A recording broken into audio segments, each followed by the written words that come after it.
dipilih adalah ide cinta yang abstrak, ide Xavier yang abstrak gitu. Dan kenapa kita sulit untuk berdialog sama mereka? Iya. Oke, jadi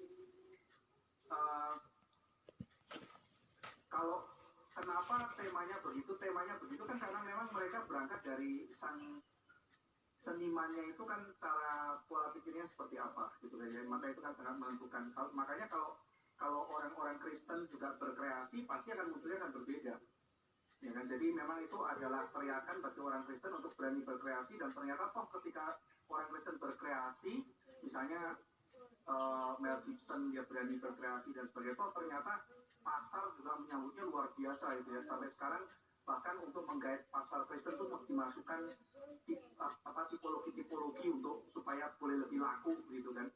Ternyata demikian. Saya ambil contoh gini lah, kemarin saya dengar di radio tuh dengerin satu talk show gitu ya, satu jemaat kita gitu ya, saya kenal beliau itu seorang fotografer gitu. Dia lagi talk show mengenai salon foto Indonesia. Saya tahu beliau ada di sini banyak gitu ya.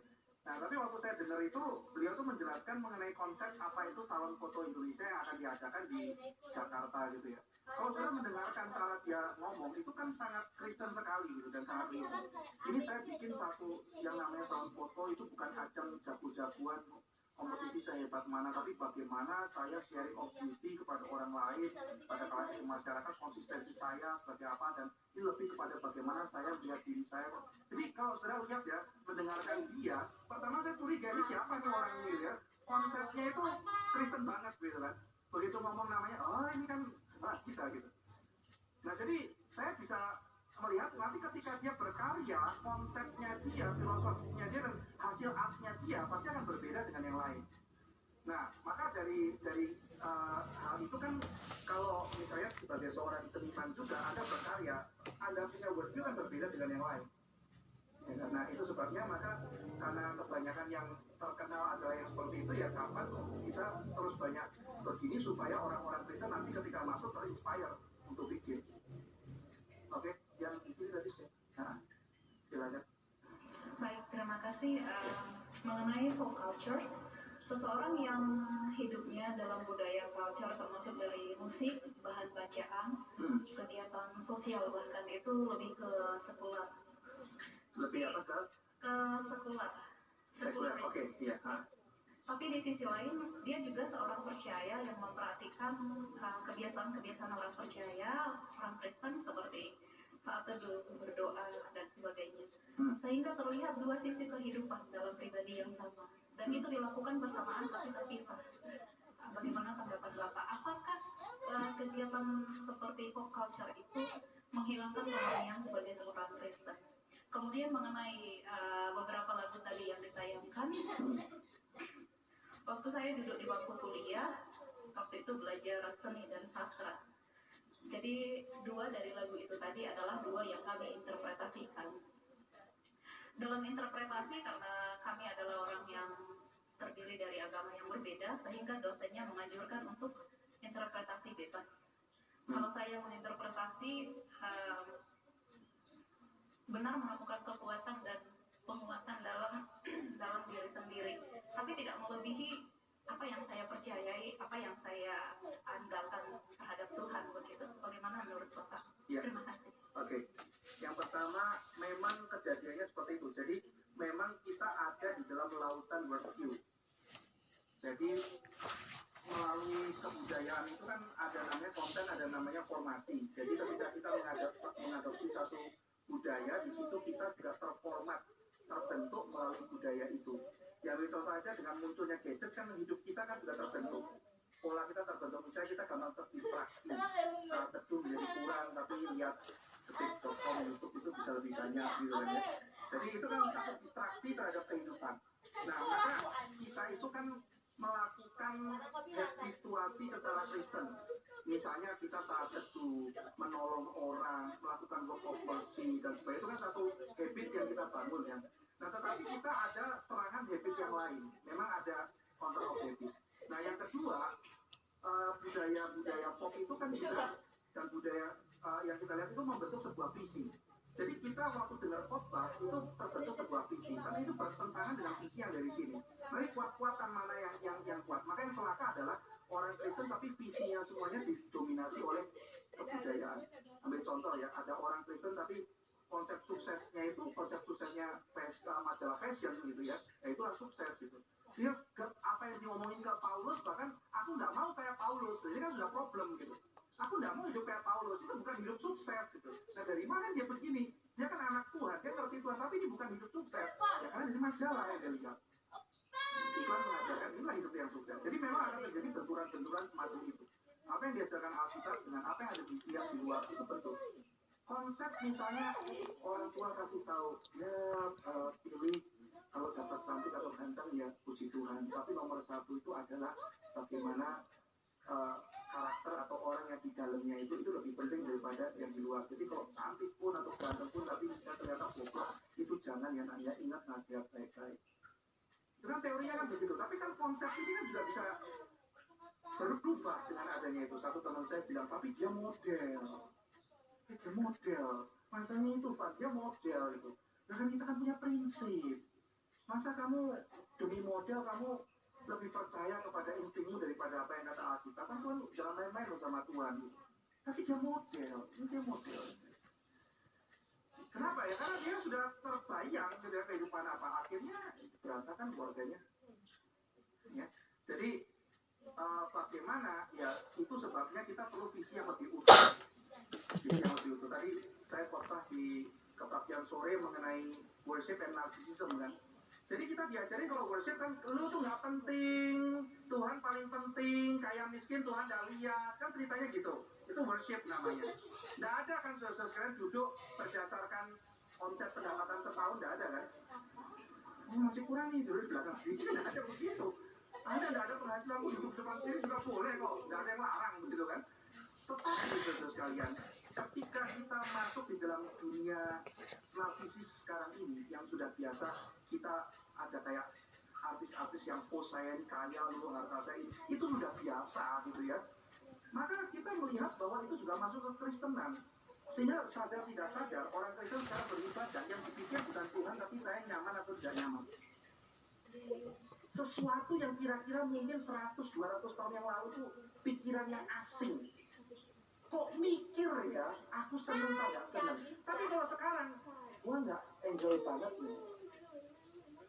Itu menjadi utama gitu. Nah ini kalau kita lihat ya, cara berpikir ini dipengaruhi oleh habituasi yang ada di dalam masyarakat. Ya, bahayanya di situ. Maka kita perlu melakukan counterculture di dalam hal ini. Ya, kita mengerti kebenaran, lalu kita mencoba untuk menghidupi dan kita punya kultur yang baik juga yang kita kembangkan. Ada lagi pertanyaan di belakang? Ya, halo, selamat malam Pak Ivan. Ya, silakan. Saya ada pertanyaan. Sebelum saya kesini, saya ada searching dulu mengenai pop culture. Oke, ya. Saya searching dulu. Ini lebih ke katanya ini dari frankpowell.me, ini website rohani lah. Ini temanya mengenai pop culture yang sering menipu umat Kristen. Salah satunya ini katanya Steve Jobs theology yang menyatakan I work hard, I can do anything. I work hard, I can do anything. Ya, katanya itu menipu umat Kristen. Karena katanya secara dari sekuler mengatakan kalau kita berusaha keras kita bisa melakukan apapun. Sedangkan dari sisi Kristen, asalkan kita percaya sama Tuhan, kita bisa melakukan apapun. Oke. Jadi pertanyaan adalah itu penipu ya, yang kedua juga ya. Dari website katanya ini menipu. Iya betul. Karena nggak betul percaya Tuhan bisa melakukan apapun kalau Tuhan nggak berkehendak ya. Oke, lanjut. Nah pertanyaan ini berarti gini, apakah dari quote tadi itu menimbulkan false comfort? Jadi buat umat Kristen jadi ceritanya jadi kayak pasif. Dengan hanya percaya Tuhan saja apapun bisa dilakukan. Nah caranya supaya tidak terperangkap konsep seperti itu gimana ya Pak? Iya. Yang pertama gini, tadi sudah baca artikel langsung kita bawa aja. Jadi sebenarnya ini saya akan kasih peta ya. Ini pendekatan apa gitu ya. Apakah mungkin dia pendekatan moralis gitu ya atau apa gitu ya. Nah kalau kita mau pakai pendekatan review berarti yang pertama kita kasih lihat nih positifnya apa, negatifnya apa dari misalnya sebuah penemuannya dari Steve Jobs. apa yang dia kasih sebagai berkat dan kebaikan bagi dunia ini, misalnya gitu ya. Saya masih ingat ketika dia mengatakan, aku itu bukan menciptakan gadget, aku itu mendesain cara manusia berperilaku. Nah, perilaku apa yang positif yang akhirnya muncul, kebaikan apa yang manusia terima dengan penemuannya dia. Nah, kita lihat itu. Tapi kita juga menyoroti problem-problem apa yang ditimbulkan oleh iPhone dan teman-temannya ini. Ya, saya tadi baru sharing satu buku judulnya iGeneration. Kapan-kapan kita bikin itu ya, Generation of Me, iGeneration, Narcissism Epidemic. Itu buku-buku yang banyak menyoroti problem gadget dan anak muda zaman sekarang. Nah, jadi kita mengetahui bahwa ternyata di situ nanti akan muncul dosa dan ada kebaikan. Nah, lalu kemudian kita melihat kenapa sih orang itu suka di situ? Ada makna apa yang ditampilkan dengan alat itu? Mimpi apa yang mau ditampilkan di situ, dan mana yang itu adalah sesuatu yang salah, mana yang benar, dan bagaimana kekristenan mengisi lubang itu. Nah, jadi kira-kira seperti itu. Nah, tadi misalnya kayak dibilang yang problem false worldview-nya kan, masalahnya aku kalau kerja keras aku pasti bisa semuanya. Itu memang yang lihat itu. Terus sebaliknya juga orang Kristen juga salah juga ya kalau misalnya percaya seperti itu. Nah, bisa aja setelah tunjukkan kerja keras nggak ada itunya, kita bisa kasih argumentasi lagi kenapa orang kerja keras kok nggak tentu bisa. Ada contoh apa misalnya gitu ya, orang yang bekerja keras luar biasa tapi ternyata nggak bisa. Di situ kita memberikan argumentasi. Terus kita perkeruh permasalahannya. Kalau begitu apa tempatnya kerja, buat apa kerja keras dan sebagainya. Kalau begitu lu berhasil karena apa. Lalu kemudian kita baru lihat konsep kekristenan mengenai kerja yang sukses dan yang gagal seperti apa. Jadi kita bisa mulai dari situ. Ya. Ada lagi pertanyaan? Misalnya di gereja ini kita kasih contoh aja. Ya. Waktu kita praising and worship itu kan calm gitu ya, tenang. Tapi di gereja lain itu ada waktu praise and worship itu yang genjreng-genjreng, yang kayak disco gitu kan. Tetapi kalau kita lihat semua pemujian yang penyanyi yang mereka lakukan, liriknya itu sebenarnya tidak salah katanya. Bagaimana pendapat Bapak mengenai ini? Karena ini ada suatu kontradiksi. Karena terutama orang-orang yang udah ada umur tidak bisa terima kadang-kadang, dan bahkan menjudging gereja itu bahwa nggak benar lah, itu kayak disco dan sebagainya. Bagaimana pendapat Bapak negatif dan positifnya? Ya. Terima kasih. Jadi harusnya tadi saya bahas ya mengenai worship mengenai konsep worship. Nah, ada di worship itu ada satu konsep yang utama, itu adalah worship in truth. Jadi kebenaran, engkau harus menyembah di dalam kebenaran. Nah, jadi itu menjadi syarat daripada Tuhan Yesus, dan konteksnya ketika Tuhan Yesus bicara itu adalah si perempuan Samaria ini, orang Samaria cuma terima kitab Musa, dia tidak terima perjanjian lama keseluruhan. Sehingga dia tidak baca Samuel dan baca apa, dan dia tidak tahu bahwa Mesias itu berasal dari orang Yahudi, misalnya keturunan Daud dan sebagainya. Kan dia cuma 5 kitab Musa. Dan Yesus mempermasalahkan, kamu berarti menyembah tanpa pengertian. Kenapa? Karena pemahaman dia akan kitab suci tidak lengkap, menyebabkan cara penyembahannya pun salah, gitu ya. Nah, jadi itu yang dituntut oleh Tuhan Yesus. Sebelum kita bicara style of worship, yang pertama kali adalah apakah ibadahnya itu benar apa tidak. Itu nomor satu. Nah, ibadah di dalam kebenaran berarti nanti ceritanya panjang. Ibadah itu sebuah kisah. Nah, kisah apa yang mau ditampilkan di situ? Kisah apa yang mau ditampilkan? Nah, saya kira perlu panjang lebar. Saya tidak akan membahas problematika contemporary worship, tetapi saya akan bahas ini. Kenapa Gary ini menyembah seperti ini? Nah, ibadah itu adalah sebuah representasi, ya kan? Dan di dalam Keluaran, konsep Tuhan seperti apa yang ada dalam benak para penyembah, ya kan? Allah itu transenden dulu baru imanen, atau imanen dulu baru transenden. Nah, kalau saudara membaca Keluaran pasal 24, ibadah ketika Musa berjumpa dengan Tuhan, kita akan melihat bagaimana ada konsep transendensi. Nah, di dalam ibadah sepanjang sejarah, pertama kali itu orang berjumpa dengan Tuhan seperti di Yesaya, engkau adalah Allah yang besar dan aku kecil dan aku pendosa. Di dalam perkembangan sejarah, ada beberapa contemporary worship yang tidak suka itu. Kok aku jadi Allahku jauh, aku tuh kecil dan aku klaim aku berdosa. Itu tidak nyaman. Maka akhirnya worship beralih daripada kebenaran dan bicara mengenai story Alkitab yang ditampilkan, berubah kembali saya nyaman apa tidak nyaman. Nah, lepas dari bentuknya, prinsip seperti ini problem. Kalau worship cuma bicara saya senang apa tidak senang, saya happy apa tidak happy, saya engage apa tidak engage. Karena pertama kali bicara seluruh story-nya ini benar apa enggak, teologi of worship-nya, bagaimana nyusun elemennya dan sebagainya. Ya, nah, maka kalau dibilang wah kalau ibadah kaku gitu ya, suruh berdiri, suruh duduk, suruh apa, karena ada sesuatu yang kita mau tampilkan gitu. Ya kan, misalnya dalam Keluaran pasal 24 ketemu Tuhan, syukur, bangun, makan, ya, persembahan. Jadi di situ apa yang kita menampilkan sesuatu. Jadi worship itu adalah tampilan sesuatu. Kira-kira seperti saya berikan sesuatu yang orang itu senang. Saya tidak memberikan sesuatu yang saya senang. Kalaupun ketika saya memberikan karena orang itu senang, saya ikut senang. Nah itu worship sebetulnya begitu. Pertanyaan pertama bukan apa yang aku senang, aku masukkan sebagai elemen ibadah. Apa yang benar dan apa yang menyenangkan yang aku mau kasih. Karena worship itu urusannya untuk Tuhan, bukan untuk saya. Ya kan? Jadi misalnya begini, banyak orang bilang, ini apa ini enakan begini, worshipnya enak, ini flownya kayak begini. Kenapa ini enak? Nah itu problem, itu salah. Ya kan? Kalau saya kasih misalnya teman saya, kita kasih dia ulang tahun, kasih apa? Kasih kue tar jengkol. Kenapa yang senang jengkol ternyata teman saya ini gitu ya, teman saya pecinta jengkol, maka dia kasih temannya ulang tahun kue tar jengkol dengan harapan dia nggak dia makan kan begitu. Kalau kita tanya, dia sukanya apa? Sukanya adalah kue nanas. Waduh, saya paling benci nanas. Cium nanas saja mau muntah, dia minta kue nanas. Dia sudah saya bikinkan. Ketika saya beri sajikan, dia makan kue nanas, dia senang. Ketika dia senang, dia happy. Saya ikut happy gitu. Nah, ibadah juga begitu. Ketika aku senang, aku nggak senang, tapi Tuhan senang. Dan kemudian saya belajar banyak. Nah ini yang pertama. Yang kedua, banyak orang tidak mempelajari liturgi. Liturgi itu malas, orang nggak mau belajar. Akhirnya banyak orang nggak mengerti kedalaman liturgi. Diramalkan kira-kira beberapa tahun lagi akan terjadi perubahan dalam Gen Z. Kenapa? Mereka justru akan cari liturgi yang paling rumit. Ramalannya begitu. Jadi orang ya berubah liturgi rumit, ubah jadi sederhana sampai tidak ada liturgi. Nanti switch, pendulum berubah. Justru yang dicari adalah yang rumit.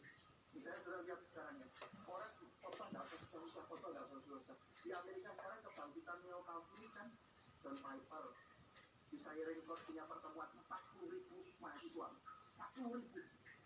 NRIC-nya di sana, Al Mohler, Stephen Lawson, itu orang-orang seperti itu muncul ya, dicari banyak orang. Muncul loh, anak-anak muda sekarang capek, mereka justru cari datang, ngomong kayak John Piper itu mereka seneng. Bukan anak muda banget, tapi khotbahnya juga bukan khotbah yang diimplementasi oleh anak muda, enggak loh, itu khotbah yang betul-betul berbobot dan sebagainya. Orang dengar. Jadi terjadi satu tren yang berbalik, jadi kita harus melihat itu ya. Jadi justru kita kalau benar, kita harus mendidik. Misalnya begini, perjamuan kudus, banyak orang nggak ngerti artinya. Sehingga karena nggak ngerti artinya perjamuan kudus, apalagi pernikahan simbolnya banyak, nggak lihat indahnya. Ambil lilin, nyalain lilin, mati lilin, gitu kan ya. Apa tuh? Mati nggak ada bagus. Tapi kalau kita mengerti makna di belakangnya, oh beautiful. Jadi di belakang gerak liturgi. Kenapa misalnya rasuli dulu baru persembahan?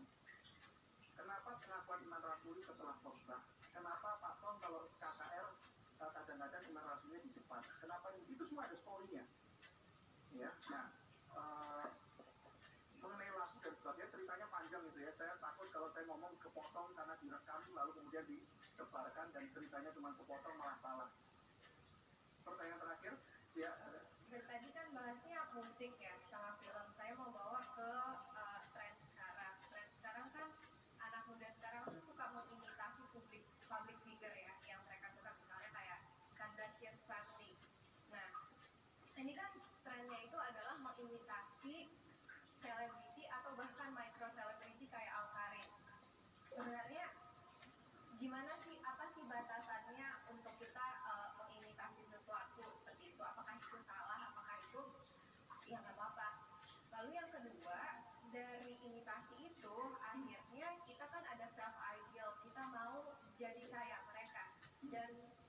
terutama di Instagram itu sering ada self branding di mana kita cari reputasi.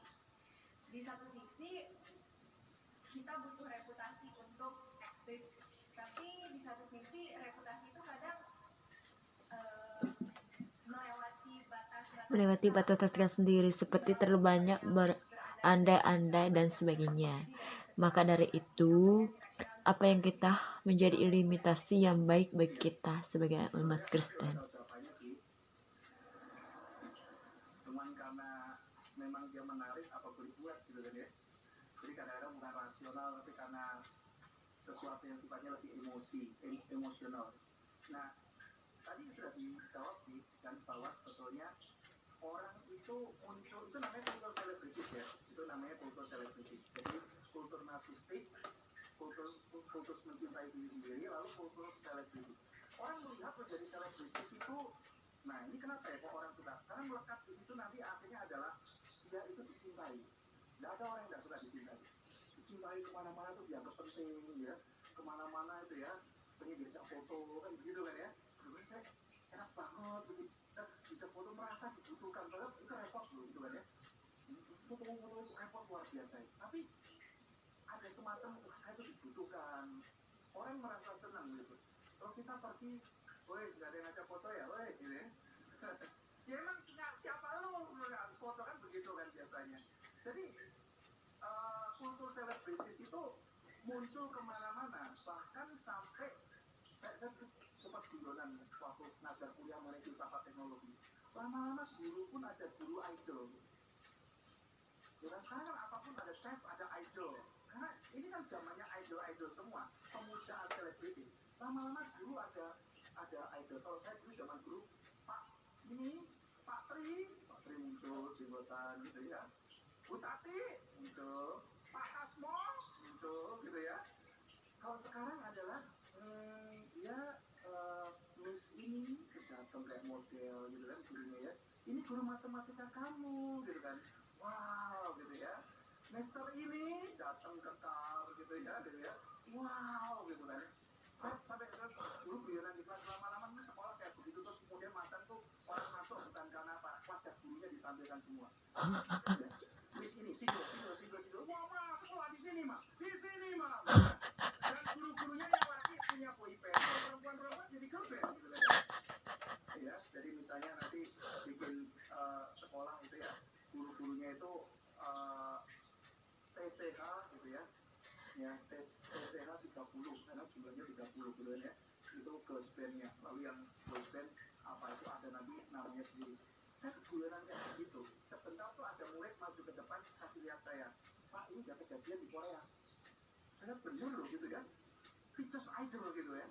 Waduh gurunya tuh cakep-cakep gitu ya, yang ganteng-ganteng muncul kayak begitu. Lama-lama jadi selebritis. Jadi yang dipikir bukan bapak ini matematikanya bagus, pintar ngajar, orangnya apa, tapi adalah cakep, ganteng ya, pintar nyanyi gitu ya, menarik, enak dilihat gitu kan. Nah, budaya selebritis itu muncul kemana-mana. Masa sudah ada guru, sudah ada pendeta pun lama-lama juga begitu. Pendeta lama-lama pengen masuk TV. Kenapa? Karena masuk TV terkenal selebritis juga. Terus sok kemana-mana pakai bodyguard, ya, dari depan gua pakai vesto. Kenapa? Karena orang merasa dia pengen jadi penting. Saya kira mungkin belajar dari Pak Song ya. Kalau bicara mengenai kultur selebritis, bagaimana beliau itu selebritis yang nggak ngerasa selebritis gitu.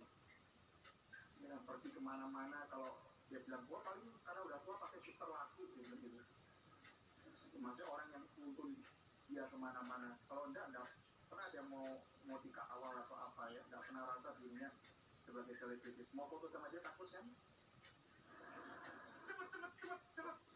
Ini sudah mau pergi, foto cepat. Sini, semua barengan gitu. Barengan di kelompok masing-masing gitu kan ya. Karena barengan. Jadi aku sama Pak Tong. Tapi semangatnya kayak begitu, kehilangan fans kan gitu kan ya. Kehilangan fans, waduh kayak begitu sama fans gitu ya. Tapi karena apa? Karena memang beliau nggak pernah rasa dirinya penting gitu ya, dan dia memang mau cepat-cepat ngejar waktu dan sebagainya. Ya udah foto paling ini ya, waktunya sangat mepet. Jadi kultur selebritis salah satu problem di zaman ini. Ya celakanya ya, orang orang yang nggak kritis perlu mikir kenapa sih saya ngefans sama artis itu sampai akhirnya dulu saya juga begitu sih gitu ya. Misalnya saya ngefans sama Michelangelo, lalu saya sampai tahu pizza rasa apa, dia tingginya berapa, Michelangelo juga pura-pura maksudnya gitu ya. Kalau Donatello tingginya berapa, pizzanya rasa apa gitu ya. Tahun 80 90-an kan itu kan di Jakarta gitu ya. Nah, jadi kita ngefans sama sesuatu itu di belakang itu sebetulnya kan ada value yang kita cari itu apa. Misalnya ya, saya kalau ketahuan sama orang di app sama orang terkenal, aku ikut terkenal. Kadang-kadang seperti itu. Ya, jadi kalau kita tetap foto sama jenderal terus kita pajang di rumah kita gitu kan, gua foto sama jenderal ini lu, gitu kan ya, buat nakut-nakutin orang kan lumayan gitu kan. Jadi biasanya kan begitu gitu kan ya. Jadi kita kembali mempertanyakan gitu ya. Jadi kalau ada orang momen sejarah ketemu ya itu foto ya sudah selesai gitu kan ya. Atau ya ini artis bagus ya saya kagum suaranya bagus kah, atau misalnya dia punya acting luar biasa dan sebagainya saya kagum dan sebagainya. Tetapi kalau udah sampai ngejer-ngejer atau apa, koleksi semua bajunya dia, tampil kayak ini, pakai beli topinya, beli aksesorisnya, niruin suara dia, belajar dance kayak dia, sampai apa itu kayaknya kebablasan gitu ya. Dan mungkin lebih mempertanyakannya itu kenapa saya ngefans sama dia, itu lebih fundamental.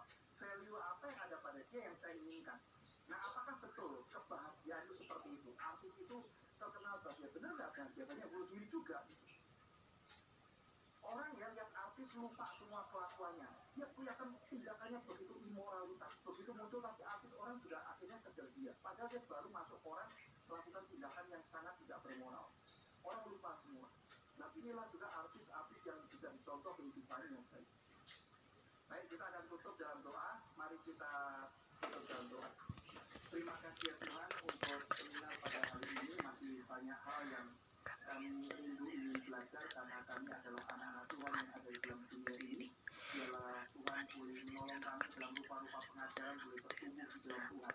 Ada begitu banyak isu di dalam dunia kontemporer ini ya Tuhan, dari fashion, kendaraan, sport, sampai kepada musik, film, dan berbagai macam hal yang lain yang akan mempengaruhi kami dan generasi setelah kami. Tolong kami mempunyai bijaksana dan kekuatan luar biasa dari Tuhan untuk boleh mempertahankan kehidupan suci, bahkan memperkenalkan Kristus di tengah dunia yang penuh dengan rupa-rupa pengajaran ini. Terima kasih ya Tuhan, dalam nama Tuhan Yesus Kristus kami berdoa dan bersyukur. Amin. Amin.